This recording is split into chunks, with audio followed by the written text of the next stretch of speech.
अध्यक्ष महोदय या ठिकाणी केली जाते.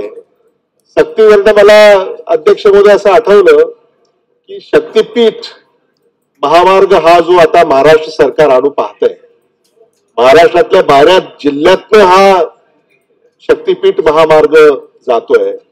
लातूर जिल्ह्यात सुद्धा तो जातोय आणि लातूर जिल्ह्यामध्ये शेतकऱ्यांनी शक्तीपीठ महामार्गाला विरोध दर्शवला अध्यक्ष महोदय, आणि त्यांनी मोजणी होऊ दिली नाही.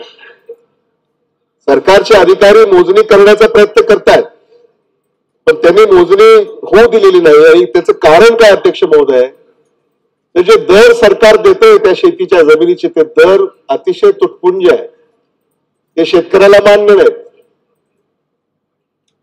बागायती कोरडवाहू जमीन ही सगळी जी सिंचनाखाली जमीन आहे, ती जमीन त्यांची सगळी चाललेली आहे. आणि अध्यक्ष महोदय, काही शेतकरी तर भूमिहीन होत आहेत.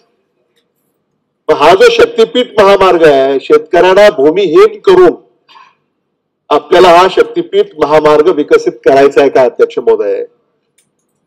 हा देखील प्रश्न आहे. आणि महाराष्ट्र सरकारचा हा जो काही शक्तीपीठ महामार्ग आहे, तो आता सक्तीपीठ महामार्ग बनलाय. सक्तीपीठ महामार्ग शक्ती नाहीये अध्यक्ष महोदय, सक्ती आहे. आणि म्हणून अध्यक्ष महोदय, या सक्तीला शेतकरी विरोध करतोय,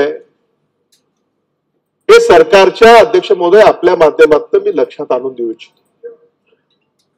आणि म्हणून महाराष्ट्र सरकारने याचा पुन्हा विचार करावा. शेतकऱ्याच्या जीवावर उठवून एखादा विकासाचा प्रकल्प करण्याची काही आवश्यकता आहे अध्यक्ष महोदय, असं आम्हाला वाटत नाही.